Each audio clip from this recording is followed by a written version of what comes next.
This is Agriculture Today, and I'm Shelby Varner with the K-State Radio Network. Starting today's show is K-State crop entomologist Jeff Whitworth with guidance about insects producers could be finding in their field. He discusses grasshoppers, dectes stem borers, and soybean aphids. Information about upcoming KSU Western Kansas Research Extension Center's field days keeps the show going as Lucas Haag, Augustine Obour, and Jonathan Aguilar highlight what will be presented on the different days. K-State dairy specialist Mike Brouk rounds out today's show by providing a preview of this week's annual Kansas All Breeds Junior Dairy Show being held in Salina.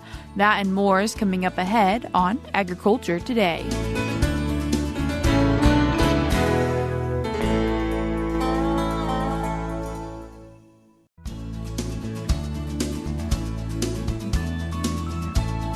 You're tuned in to Agriculture Today, and we start our Tuesday show with answering some questions that people might be having about pests in their crops. And then to talk about it, we have K-State crop entomologist Jeff Whitworth. Jeff, thanks for joining us today. Yes, my pleasure. Anytime. So I've been receiving some questions about different pests, and first, the one we want to talk about is grasshoppers. Yes, the two crops right now that are generally under pest attack are soybeans and sorghum. We've talked a little bit about sorghum, and the questions I've been getting recently are more about soybeans. And the first question I've gotten is about grasshoppers. And grasshoppers will attack any crop, any green plant, really. And the problem this year, there are a lot of grasshoppers. One of the reasons why, guys sprayed early killed the weeds that they're normally feeding on, so they're moving into crop fields. That's normal. It's a little bit late to go around and just spray the weedy edges and the weed patches in the field. Most of those weeds are dying. The grasshoppers, however, the ones I've seen and the ones I've heard about, are still just now moving into the edges of the fields. So if you get out now, you can just maybe make one pass around the field or maybe two passes. It should take care of the grasshoppers. They're not going to go away. They're going to be out there feeding, and then when we plant wheat, they're going to move over into the wheat and start feeding on the wheat. So just keep that in mind. Grasshoppers, they're laying eggs now. That's all they're doing is laying eggs and feeding, and they're going to continue to do that until they either die or we get a hard freeze in the fall. So a lot of guys are concerned about grasshoppers, but that's kind of the story. They've been here forever. They're going to continue to be here till we get a relatively cold frost. Another one you wanted to talk about was dectes stem borers. Yes, I've gotten several questions about dectes stem borers. Dectes will get into sunflowers. In that case, they're called sunflower stem borers. But most recently, in the last 10, 15 years, we've been more concerned about them in soybeans.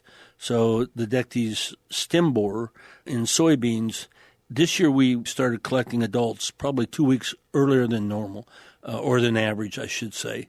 And that's probably based upon the warm temperatures we had in the spring. And because of that, they've been spread out laying eggs, or ovipositing, in petioles earlier than normal. And because of the warm conditions, they've spread out a lot further than usual at this point in time. It's early August, so usually by mid to late August, we're starting to see the dead petioles. The adult is a relatively small but long antennae gray beetle. They're very mobile. They fly around, but they're very shy, so they hide under leaves. They drop to the ground when you walk out there, so you don't normally see all the adults. But the females will oviposit in the petioles of the plant, and they lay the eggs inside that little stem. The egg hatches in 3 or 4 days, and that little borer, larvae, then will bore down the petiole, down to the stem, get into the main stem, and all the way down to the ground. So by late August, early September, most of the borers are around the base of the plant. And there's only going to be one. They are highly antagonistic or aggressive or cannibalistic, whatever you want to call it. So when they all come from all the different petioles, they reach the main stem. The meanest, most aggressive one is going to kill the others, and it's going to end up down to the base of the plant at the ground level. Once it gets there, it has this unique behavior of girdling around the inside of the plant or cutting little grooves around the inside of the plant, which usually doesn't bother the plant too much at that time of year because most of the beans have filled and the pods have set and all that kind of stuff. But What happens then, if we get a big wind or rainstorm, those plants will fall over. And when they lodge, that's a sick-looking field because you can have 60 to 85% lodging of a field by mid-September, and that generally means that's lost to harvest. You can pick it up. Some of the guys that are used to dealing with dectes stem borers over the years, because there's really no management tactic that we can use early on. What we recommend is if you decide you have a pretty healthy infestation, try and make sure you harvest that field as early as possible. Once it's ready, harvest it before they fall over, before the plants lodge, or before we have a storm. We don't have a storm. We haven't seen a lot of yield loss just due to the tunneling itself, which has always surprised me because they can do a lot of tunneling inside those stems. But it's the lodging or the loss. Some of the guys that deal with that year after year, they've built special equipment where they can go right along the ground, pick up the fallen plants, but they have to go a lot slower, and it's just more of a pain. So our recommendation is if you get out and look and you have a healthy infestation in a field, try and harvest that field as early as you possibly can before it does lodge. So that's the dectes soybean stem borer. Same with sunflowers, but the sunflower plant doesn't lodge as easily as the soybean, probably because the stem's a lot larger in diameter. Another pest that you wanted to talk about today, recently found here in Kansas for this year, soybean aphids.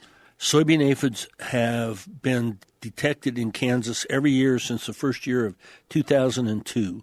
They're an introduced pest into the United States. By the time they got to Kansas, it was 3 or 4 years after they were actually introduced into the states, and they come in from the north. Now, we have sugarcane aphids that migrate in on sorghum. A lot of the guys say, are they coming in the same time sugarcane aphids?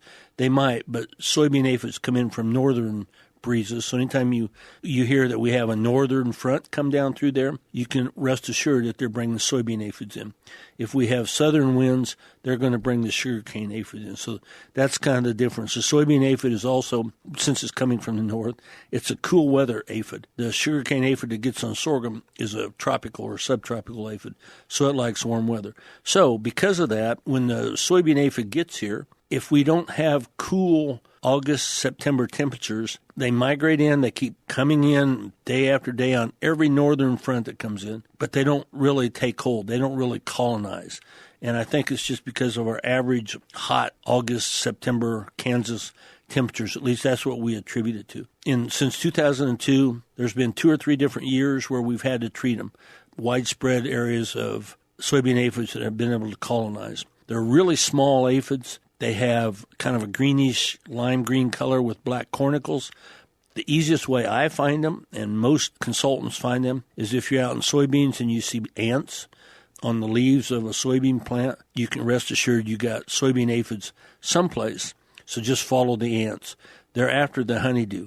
A lot of guys say, well, are they going to eat the aphids? No. Unfortunately, they protect the aphids because they want the honeydew. These soybean aphids produce a lot of honeydew, and the aphids are therefore kind of like farmed by the ants or taken care of by the ants so they can utilize that highly sugary honeydew that the aphids produce. So if the conditions are right, they reproduce parthenogenically, which, that means they don't have to take time to mate. They don't have to take time to lay eggs. They don't have to take time to let the eggs hatch. The female aphids are just producing more female aphids.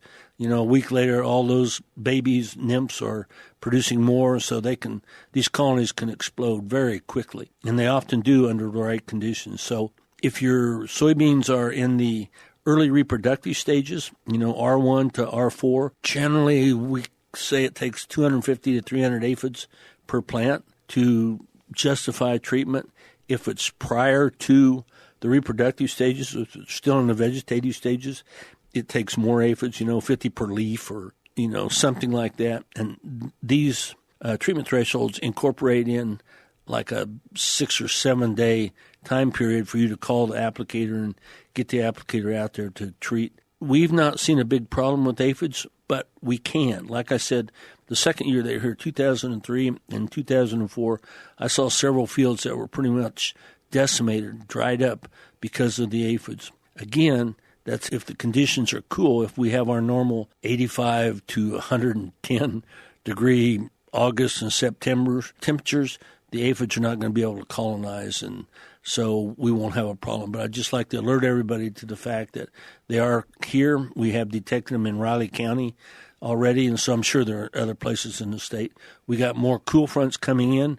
I was watching the weather a little bit. It looks like we have more cool fronts coming in, so there'll be more soybean aphids arriving in the state. So just trying to alert the growers, the producers, and the consultants to keep an eye out for soybean aphids in their soybeans. So pretty high treatment threshold, but it's worth people going out and scouting their fields. It is if the summers are cool. It's a high threshold, but they can reach that very, very quickly because they're reproducing parthenogenically, So you have 5 aphids on a leaf today, you'll have 50 tomorrow. And, it just exponentially increases like that. So it's just like any aphid, those populations can just explode. Right now, there are not a lot of beneficials in soybeans that can help keep the populations down. And where there are, the ants are actually, like I said, they're kind of farming the aphids, or they're kind of protecting the aphids so that they can utilize the honeydew for their food source. I don't know how these ants find this honeydew, but man, you see some ants in a canopy on some leaves, and you have to look and look and look, and you find 4 or 5 little aphids underneath side of a leaf someplace. The ants have already found them. They're already utilizing that honeydew. So they're very... If you have ants in a soybean canopy on the leaves, you have soybean aphids someplace. Jeff, I appreciate you taking the time to join us today and discussing these different insects people might be finding in their fields. Oh, my pleasure. Anytime. That was K-State crop entomologist Jeff Whitworth. You can learn more about these insects by going to K-State's Crop Insects in Kansas book, which I will link in today's show notes on agtoday.net. We're cutting to a short break now on Agriculture Today, but we'll be back with more ahead.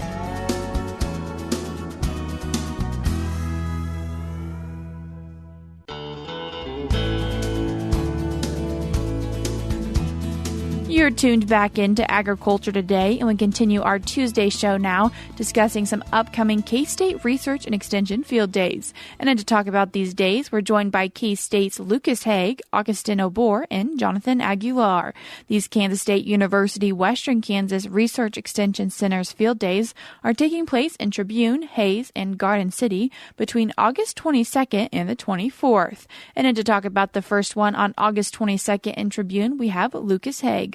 Lucas, could you tell us a little bit just about the day, what's going to be covered there? Sure, Shelby. So we're going to have both irrigated and dry land features at our field day.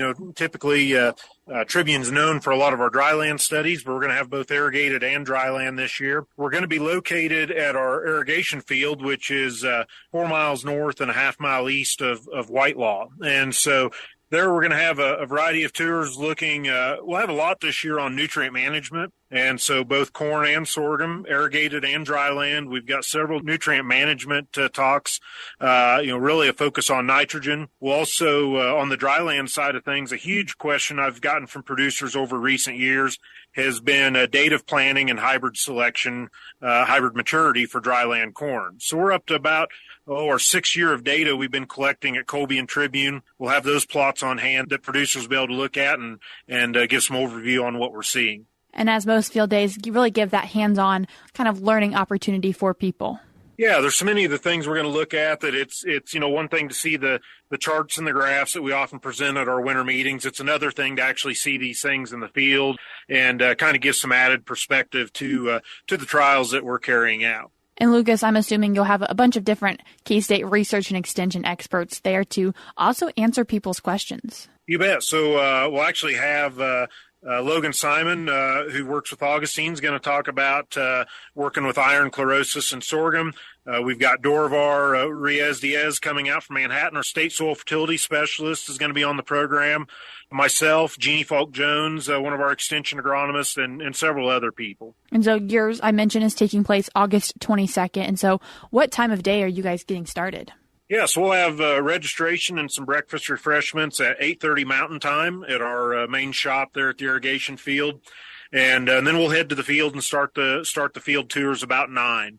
And we'll wrap that up a little afternoon, and we'll go into Tribune. We'll have lunch at the 4-H building, air-conditioned 4-H building, and then wrap that up with a presentation inside giving an overview of some of our long-term dryland studies. And so lunch will be provided at your event, correct? Yes, yep, we'll have a lunch. There's no charge for that, and RSVP is requested but not required. Certainly happy to have anybody show up. And Lucas, one thing just I want to point out on yours before we move to Hays, Kansas, is that you said 8:30 a.m. Mountain Time, so not Central Time for folks. That's correct. We are in Mountain Time, and so that 8:30 start gives us, we typically draw from a fairly large area, so 8:30 Mountain, 9:30 Central gives people a chance to make their way over to our field there north of Whitelaw. And now moving on into Hays, Kansas, Augustine Obour, thanks for joining us. And that field day is taking place just the next day on August 23rd. And so what are you guys planning on covering at that field day?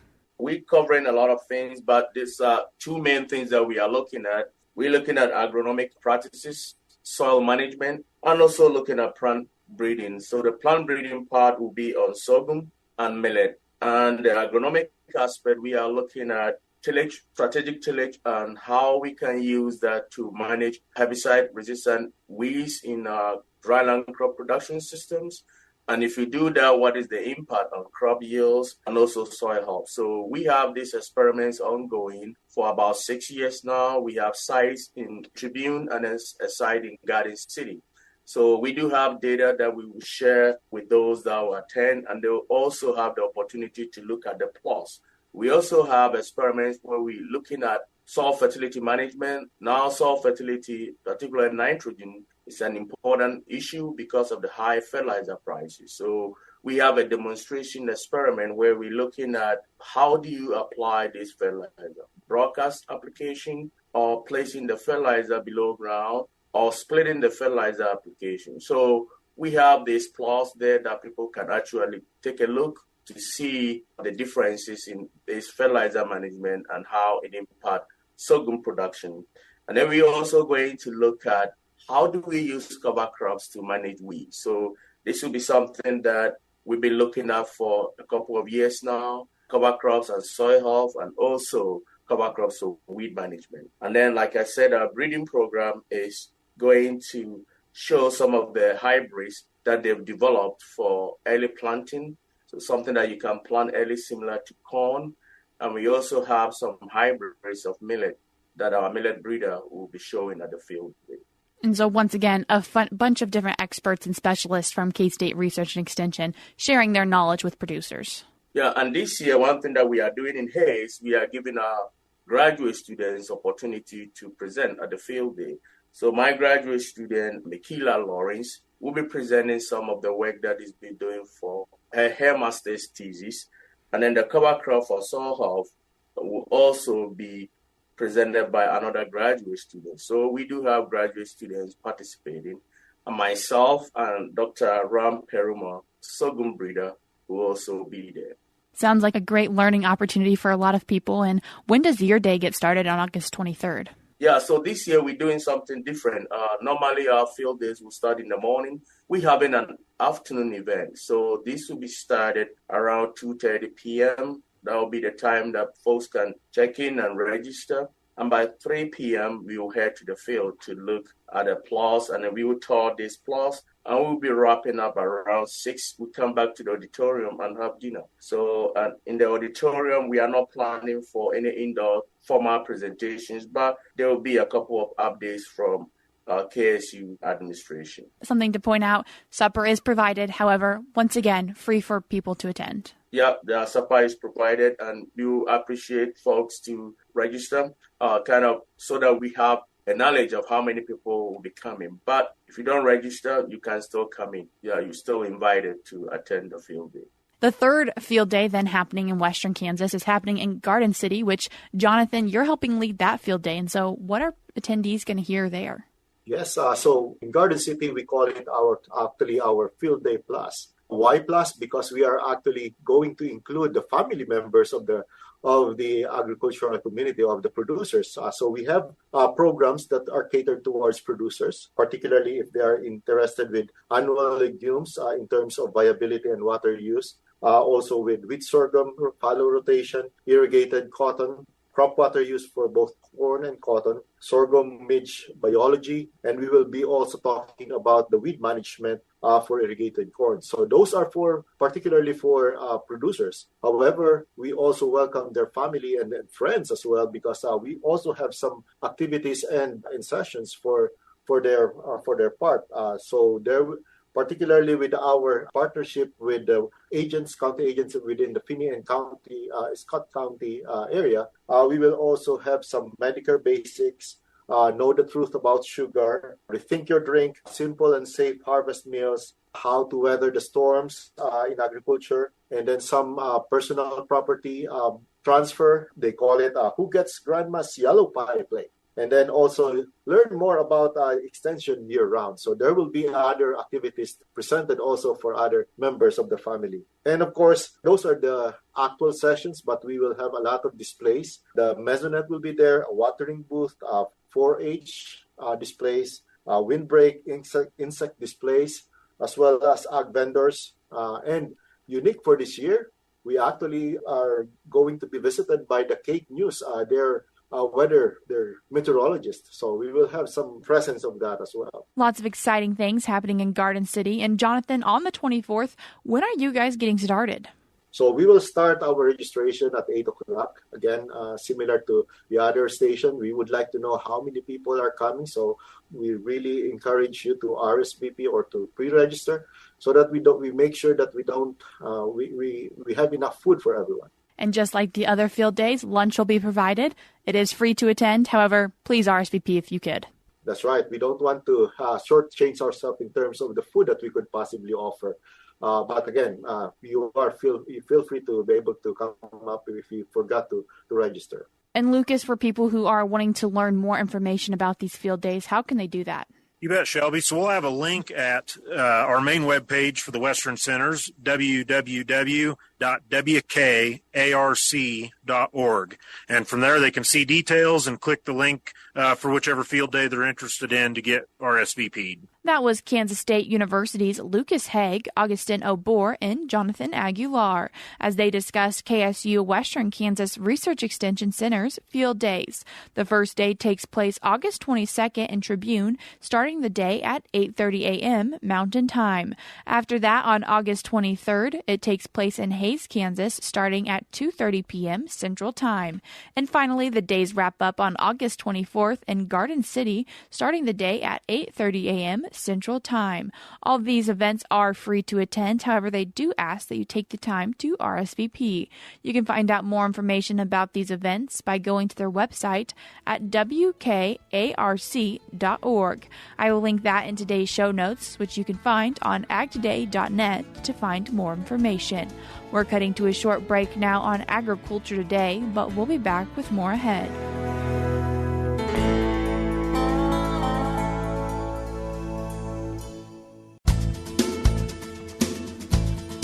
This is Agriculture Today. Along with Shelby Varner, I'm Jeff Wickman.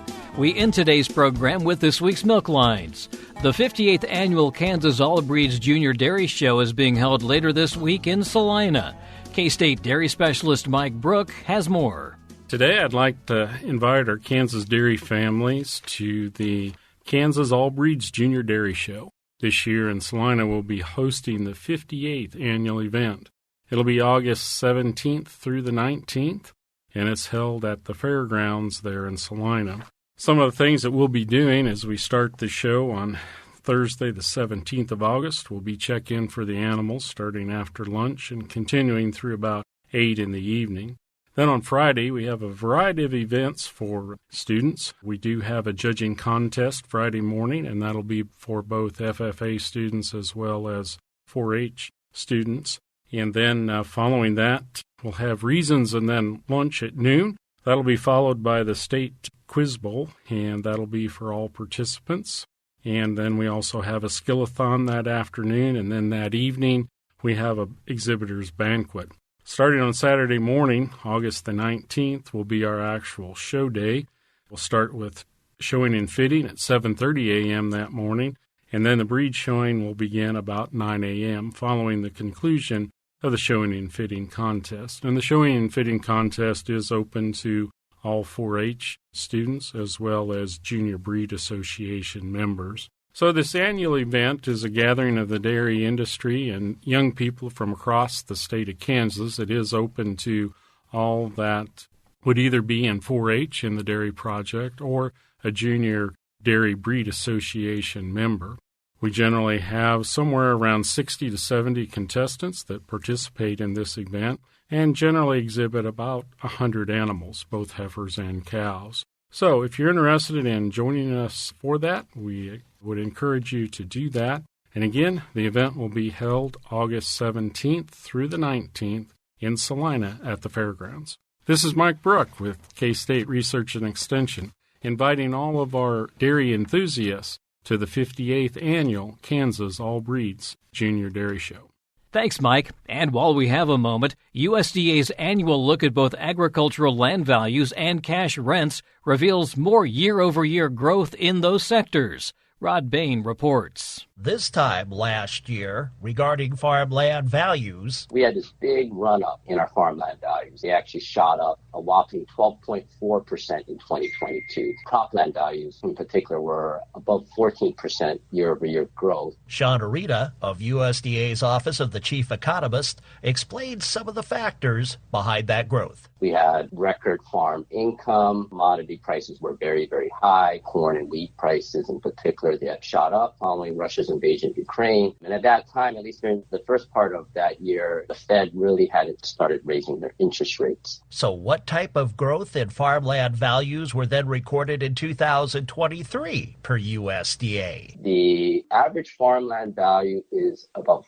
$4,048 per an acre, up about 7.4%. And while lower growth was noted year over year, Arena says the rate of growth in farmland values remained strong. The 7.4% on top of the 12.4% we had last year, that's still very, very strong. For the cropland values, this year we are at $5,460 per an acre. So that's a $410 per an acre increase, or 8.1% from the previous year. The pasture side, NASA is reporting $1,760 per an acre. This is a $110 increase, or 6.7% increase from 2022. Meanwhile, USDA also looked at how cash rents of farmland changed year over year. The numbers that were just released show that the cash rents are coming in at 5%. That's kind of in line with what we saw last year. Again, still lower than what we saw on the value side, which is above 7% again. So the cash rentals, it's weaker for the third consecutive year as opposed to the value side. I'm Rod Bain reporting for the U.S. Department of Agriculture in Washington, D.C. And that'll do it for this edition of Agriculture Today. For Shelby Varner, I'm Jeff Whitworth. This is the K-State Radio Network.